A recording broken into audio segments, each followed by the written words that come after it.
8h02, estamos de volta aqui com o nosso Panorama 95, nesta manhã de segunda-feira, dia 12 de junho. Tem entrevista chegando agora no Panorama 95.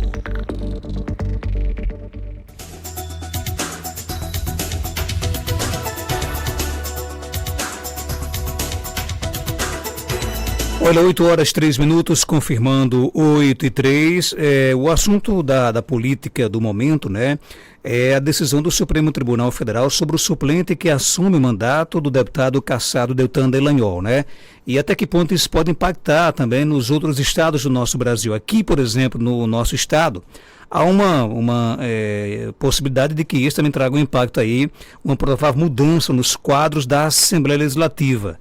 Por exemplo, o deputado Ubaldo Fernandes perderia o mandato com essa decisão do Supremo Tribunal Federal sobre o Deltan Dallagnol.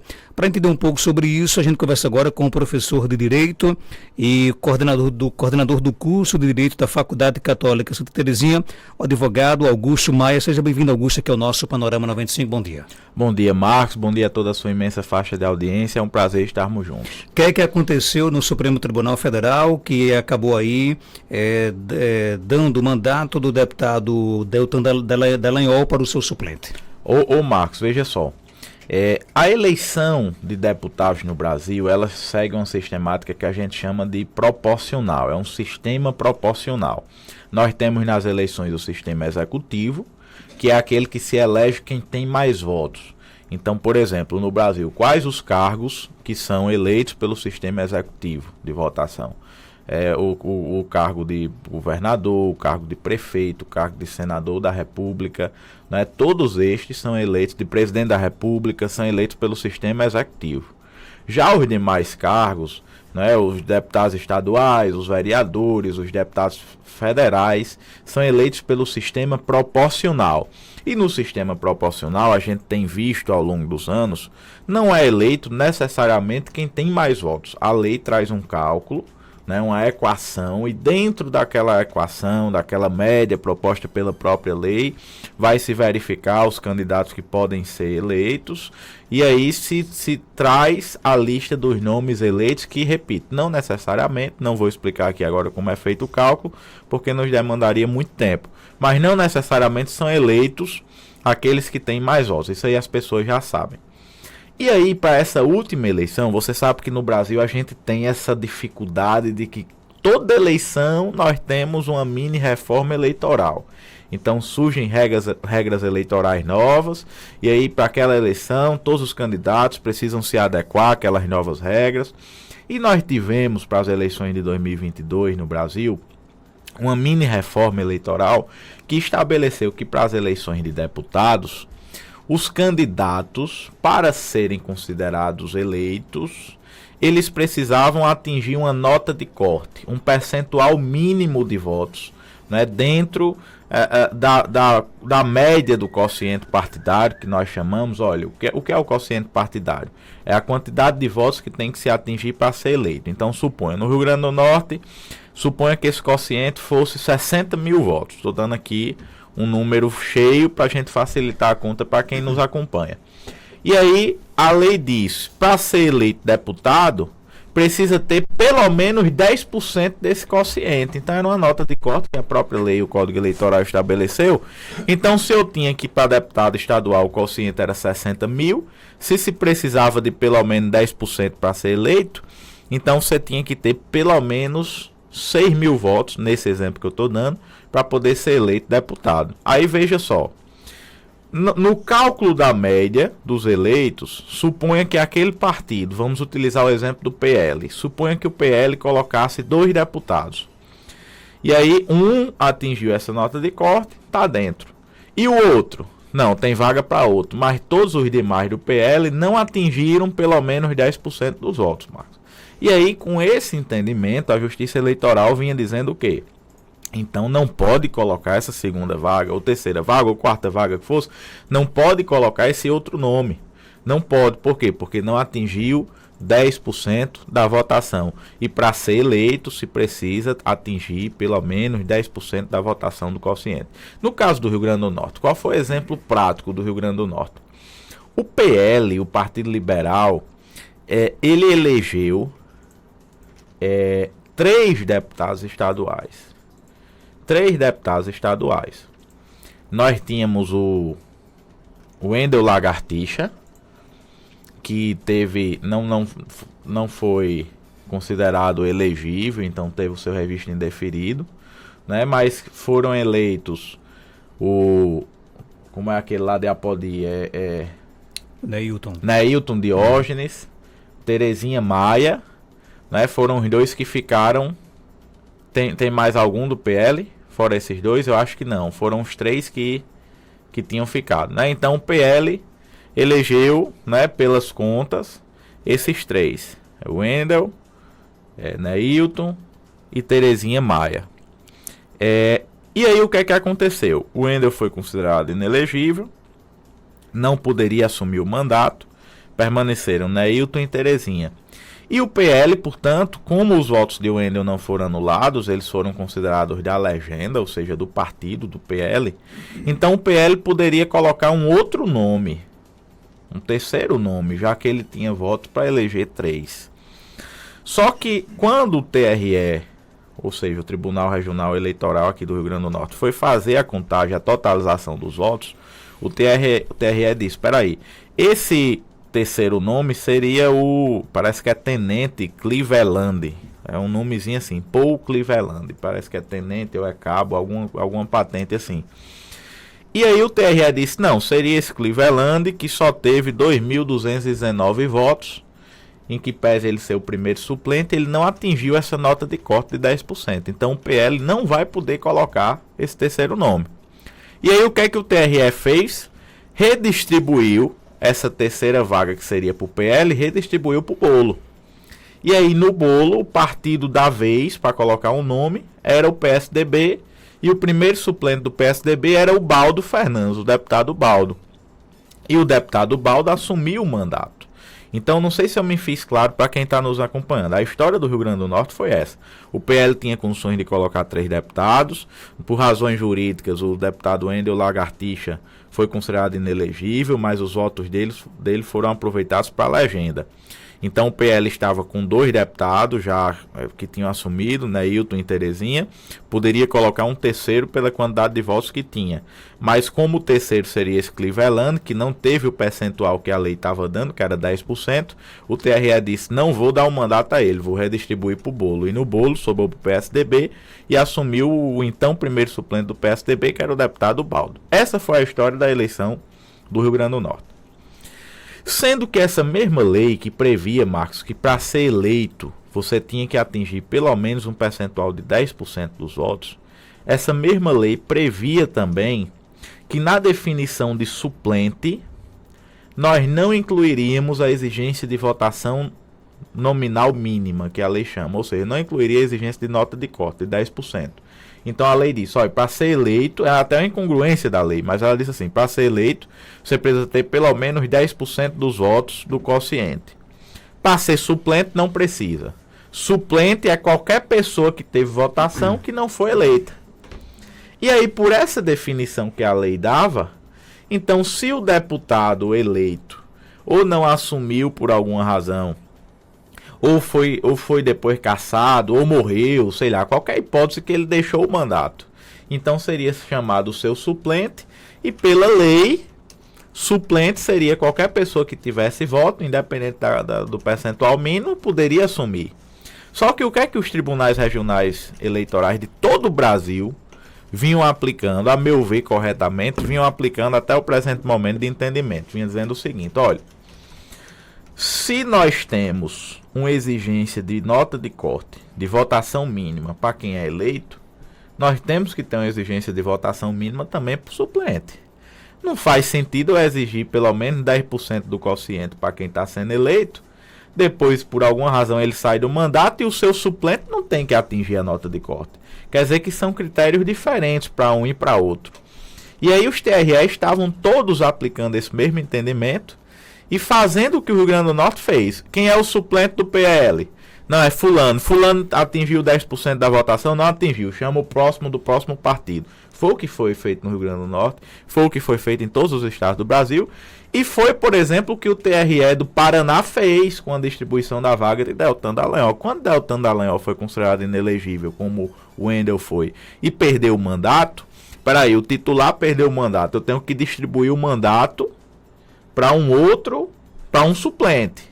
Quem é o suplente de Deltan? Aí o TRE do Paraná olhou. Nenhum suplente de Deltan atingiu 10% da votação. E agora? Aí pegaram o próximo partido. Quem é o próximo partido que está aqui no gatilho para botar o nome? Ah, é tal partido. Então vai ser desse tal partido o suplente que vai assumir. Não do partido de Deltan, que não tinha mais ninguém com pelo menos 10%. Então essa foi a história que se criou no Brasil. E aí essa discussão ela foi levada até o Supremo e foi julgada no mês de março. Aqui é importante de ser dito que antes da discussão do suplente de Deltan, isso foi decidido pelo STF. Então, Geraldo, não foi uma coisa que o STF decidiu depois da discussão do suplente de Deltan. Decidiu antes, foi decidido agora em março. Precisamente em 6 de março de 2023 foi publicado essa decisão pelo Supremo Tribunal. E qual foi a decisão que o Supremo naquela data tomou? O Supremo disse, ei, peraí, para ser eleito eu preciso ter pelo menos 10% dos votos do quociente. Mas para ser suplente, não. Porque o parágrafo único do artigo 108 do Código Eleitoral diz que... aliás, o parágrafo 1 do artigo 112 do Código Eleitoral diz que para ser suplente não há exigência de votação mínima. Ou seja, eu não preciso de nota de corte para ser suplente. Se eu não preciso de nota de corte para ser suplente, quem assume é o suplente. Qualquer suplente pode assumir, independente de votação mínima. Então o Supremo decidiu isso agora em março. 6 de março foi publicada a adesão, o acórdão do Supremo. E aí o que é que aconteceu? Quando o TRE do Paraná computou os votos do suplente de Deltan e disse, ei, o suplente do partido de Deltan, que é o Podemos, não tirou 10% dos votos, ele não pode assumir, vamos convocar o próximo. E aí convocaram um do PL, de outro partido, mas que tinha votação para entrar. O Podemos, que é o partido de Deltan, através de uma petição que nós chamamos reclamação constitucional, levou isso ao Supremo e disse, ei, Supremo, você decidiu aqui que para ser suplente não precisa de votação mínima. Então quem tem que ser convocado é o meu suplente, independente da votação dele, e não o suplente do outro partido que tirou acima de 10%. Aí o Supremo agora, semana passada, terminou esse julgamento e concedeu o direito do Podemos, que é o partido de Deltan, colocar um suplente do próprio partido, independentemente dos 10%. O Supremo confirmou sua decisão, disse, olha, peraí, eu preciso de 10% para o candidato ser eleito, mas não preciso dessa exigência para ele ser suplente. Para ser suplente é qualquer votação. Se o titular saiu, assume o suplente independente da votação que ele teve. E aí mudou o que o TRE do Paraná tinha feito e convocou o suplente do partido de Deltan, o Podemos. Em que é que essa discussão, que é muito técnica, Marcos, mas eu estou tentando me fazer claro, em que é que essa discussão impacta na definição das vagas da Assembleia Legislativa do Rio Grande do Norte? Porque a distribuição de vaga que o TRE do Paraná tinha feito, o TRE do Rio Grande do Norte fez para a Assembleia Legislativa. Então, por exemplo, quando o PL tinha direito a colocar um outro deputado e o TRE do Rio Grande do Norte verificou que nenhum dos suplentes tinha pelo menos 10% dos votos do quociente, e chamou um deputado de outro partido, que nesse caso era o Baldo, deputado Baldo, então o TRE do Rio Grande do Norte decidiu de forma diversa ao que o Supremo definiu agora como um entendimento que deve ser pacificado em todo o Brasil. Mas até então o Supremo não tinha decidido sobre isso. Até então, quando o TRE do Rio Grande do Norte fez essa redistribuição, que foi lá em dezembro, não existia essa decisão, ou foi em janeiro, dezembro, janeiro, por aí, não existia essa adesão do Supremo. A adesão do Supremo foi tomada em março. Então, na época que o TRE do Rio Grande do Norte fez a distribuição, não existia a decisão. Mas agora existe a decisão dizendo o quê? Para ser suplente não precisa de 10%. Qualquer votação que ele tirou é bastante para ele assumir como suplente. Então, por isso, você acredita que o Baldo Fernandes perderá o seu mandato e o tenente Cleveland vai assumir? Pronto, por esse entendimento, não estou dizendo ainda o que eu acredito, mas por esse entendimento, Se esse entendimento na data da retotalização dos votos no Rio Grande do Norte já existisse, o que é que tinha acontecido? O TRE do Rio Grande do Norte tinha concedido mandato ao tenente Cleveland, não ao Baldo. O Baldo não estaria no mandato. O mandato seria do PL, independentemente da votação dos seus suplentes. Quem era o primeiro suplente do PL? Esse Paul Cleveland, que tirou 2.209 votos e assumiria o mandato. E o Baldo não teria assumido. Naquela época não foi esse o entendimento que se adotou, lá em janeiro. E agora o Supremo decidiu, inclusive aplicou isso ao Paraná. Isso pode ter impacto na eleição do Rio Grande do Norte? Eu acho que pode. Tem uma coisa que está me incomodando, Marcos, e aqui com todo respeito aos jornalistas, você sabe disso, eu tenho muito respeito pelo jornalismo. Mas desde a semana passada, maior parte dos blogs do Rio Grande do Norte estão divulgando que o Baldo vai perder o mandato. Ele pode perder o mandato? Pode. Mas poder não é não é uma certeza, né? Peraí, tem alguma coisa pode acontecer. Pode ser que ele perca, pode ser que ele não perca, tem um risco. Mas os blogs que eu vi, e não se encaixa o de Marcos Dantas nessa história, estão confirmando que o Baldo vai perder o mandato. A gente não pode confirmar que ele vai, mas ele pode perder, é o risco de perda. Agora, que para isso aconteça, no caso, o suplente vai ter que acionar o Supremo Tribunal Federal? Vai ter que acionar o Supremo Tribunal. Então até lá o Baldo permanece no cargo? Até lá o Baldo permanece no cargo. Então, o PL ou o suplente do PL, que é o tenente Cleveland, vai ter que acionar o Supremo por uma petição que a gente chama de reclamação constitucional. Essa reclamação constitucional, ela serve para quê? Para que o Supremo garanta a autoridade das suas decisões, por exemplo. Então, se o Supremo tomou uma decisão X sobre tal assunto, e se aquela decisão em algum lugar está sendo descumprida por um entendimento diferente, que me parece que é o caso, então você pode acionar diretamente o Supremo por essa reclamação para que o Supremo faça seu entendimento ser cumprido, onde quer que seja. E aí o suplente do PL, ou o próprio PL, pode ir até o Supremo questionar o mandato para o partido. Olha, tem esse entendimento aqui, não precisa de votação mínima para o suplente. Meu suplente só tirou 2.209 votos, mas se não precisa de votação mínima, ele pode assumir e pedir o mandato para o partido. Aí, nesse caso, não é, o Supremo vai julgar. Nós temos uma peculiaridade nessa questão que nós não tivemos na do Paraná. Que é o que, Marcos? Foi uma decisão anterior à decisão do Supremo. Então, isso aí, o fato de, por exemplo, o TRE do Rio Grande do Norte ter tomado essa decisão em janeiro e o Supremo só ter decidido isso em março, pode gerar impacto na definição do Rio Grande do Norte? Pode. Porque o Supremo pode dizer, não, minha decisão é só daqui para frente. Não se aplica o que foi resolvido para trás. Como o do Rio Grande do Norte foi resolvido para trás, então não se aplicaria ao Rio Grande do Norte. Mas o Supremo também pode dizer, não, se aplica a tudo, a todos os mandatos desse período de 2023 a 2026 se aplicam esse entendimento. E aí o Rio Grande do Norte seria atingido.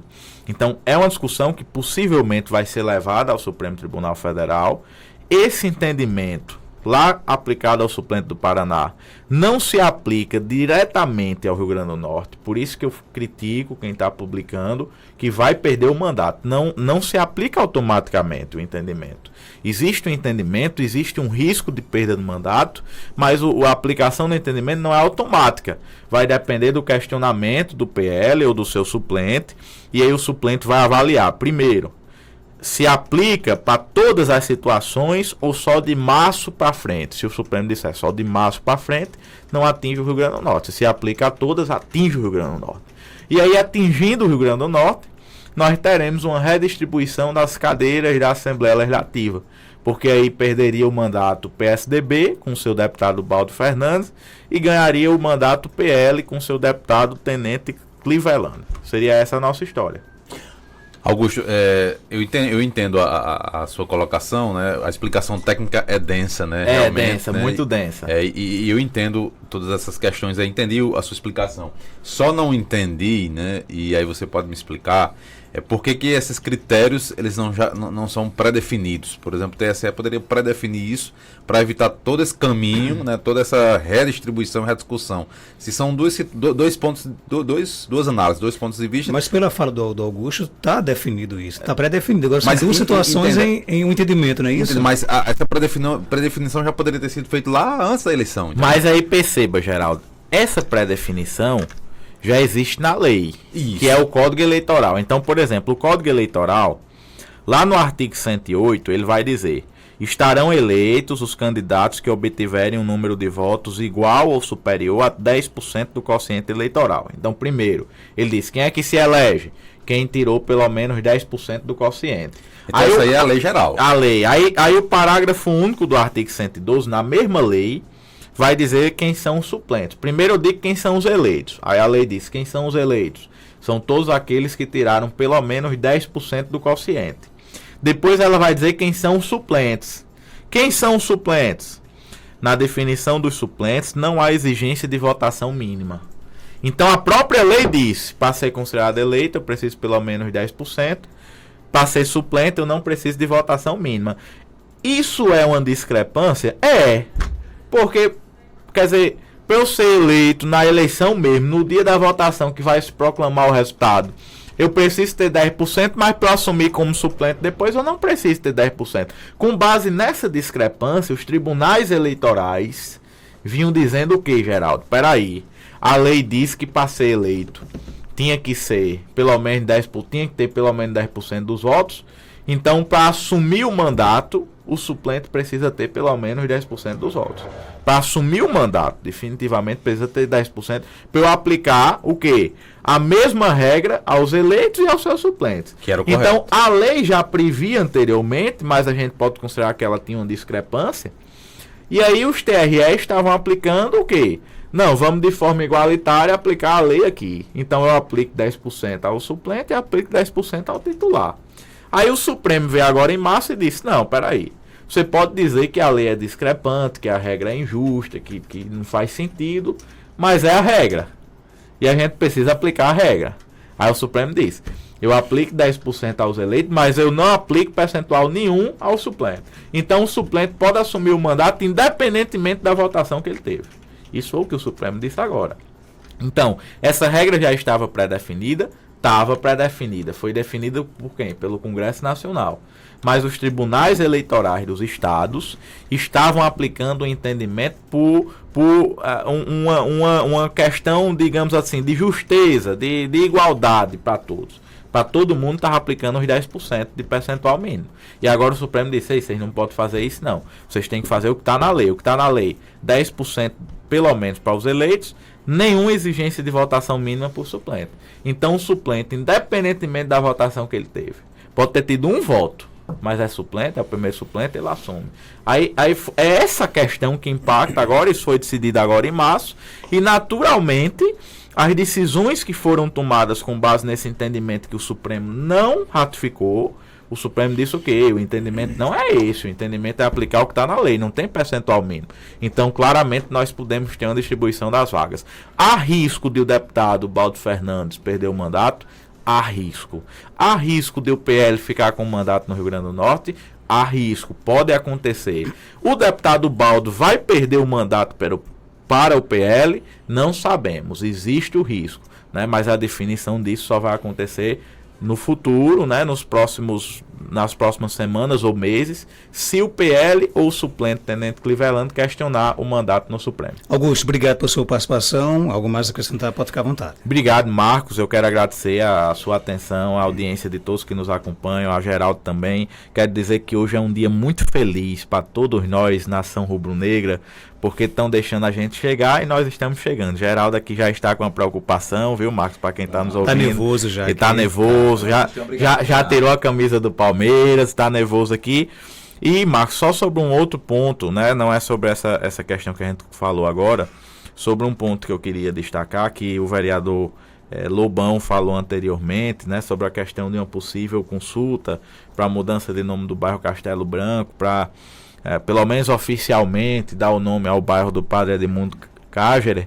Eu acho que, como caicoense, eu me sentiria muito honrado de ver uma homenagem, né, tão justa, tão grande, tão importante para o Padre Edmundo, que foi um dos fundadores do bairro Castelo Branco, mas certamente o maior benfeitor do bairro Castelo Branco, um dos maiores benfeitores da história de Caicó.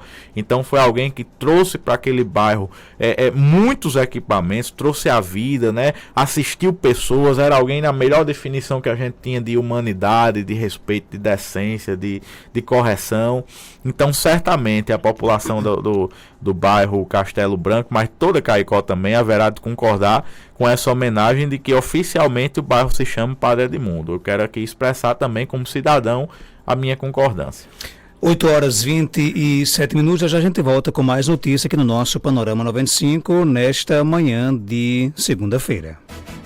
Recadinho rápido para você